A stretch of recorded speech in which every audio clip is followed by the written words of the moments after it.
Well, good morning, everyone. And Carrie, thank you so much for including me on the roster. I was thinking about how I would start today's presentation because I know it's a pretty savvy group in the audience. And just before I say what I'm about to say, I have gone through sensitivity training and passed it. So imagine this scenario. There is a helicopter, and suspended from the helicopter are 11 people. 10 are men, and 1 is a woman. Now, it becomes abundantly clear that they're not getting to safety unless one of them lets go. There is a lot of discussion and there is a lot of debate until finally the woman says, I'm used to doing things for family and friends and giving back to the community. I will be the one to let go. To that, all the men applauded. Okay, I just had to see if you got the joke, because you have to understand, I was doing a market and economic update at the Ontario Art Gallery, and to be honest with you, my husband was in the audience. And so on the way home, I said to him, what did you think of the speech tonight? And he said, well, I really liked the speech. I didn't get the joke. I said, really?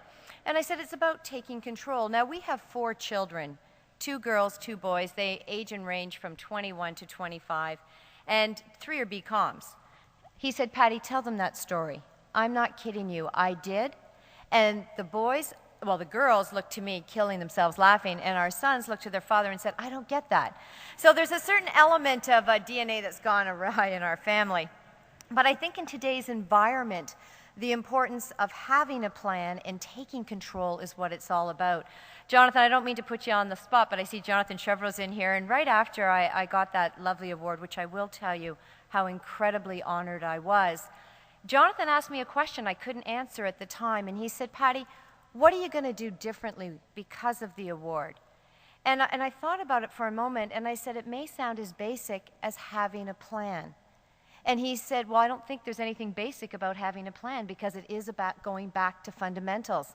And so if I've had one particular goal since that award, it's been talking about that exact thing.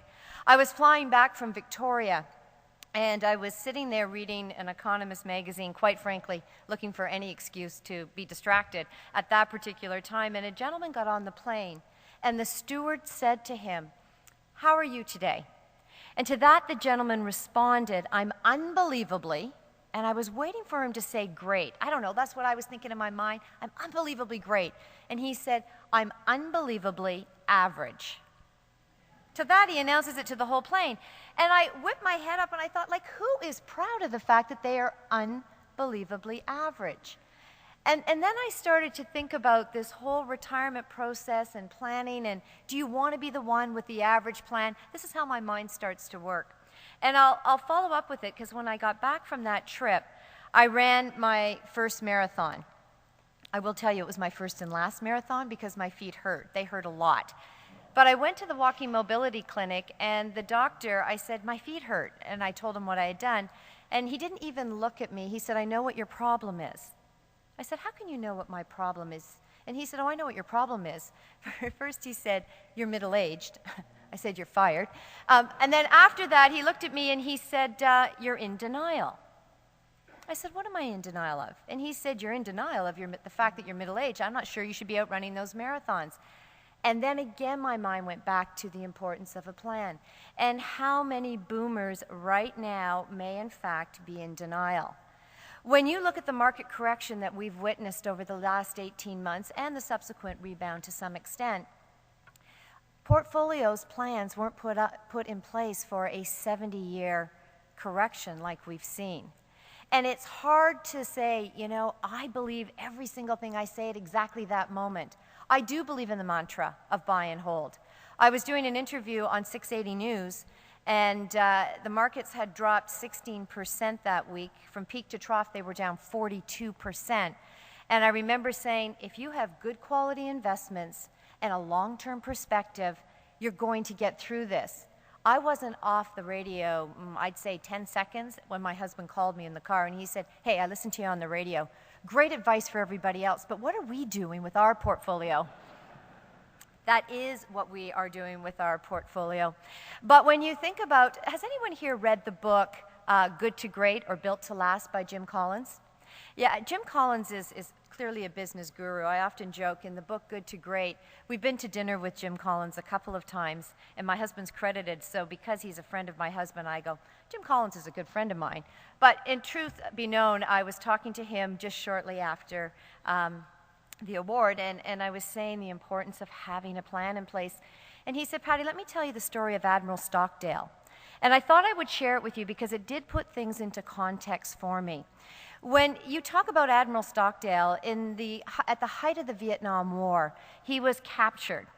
And he was imprisoned and tortured every day from 1965 through for about a 7-year period. Now, during that period, he connected with his wife, who was back in the States. And she would write a chapter about life without him and the love part of their relationship, and he would talk about the war. And out of that came a book called In Love and War. And Jim Collins decided to go and meet Admiral Stockdale when he ultimately got out of this prisoner of war camp. And he asked him a question. He said, how did you know you'd get out? And to that, Admiral Stockdale responded, well, I always believed I'd prevail in the end. And I said, you know, that's the easy question. What I thought was probably more insightful was the next question. And the next question was, who didn't get out of the prisoner of war camp? And to that, Admiral Stockdale said, well, that's very easy, the optimist. And of course, I shot up because I consider myself to be an optimist. And he said, yeah, the ones that said that they would get out by Thanksgiving, they would get out by Christmas, they would get out by spring, they would get out by summer. They ultimately died of a broken heart because they did not get out.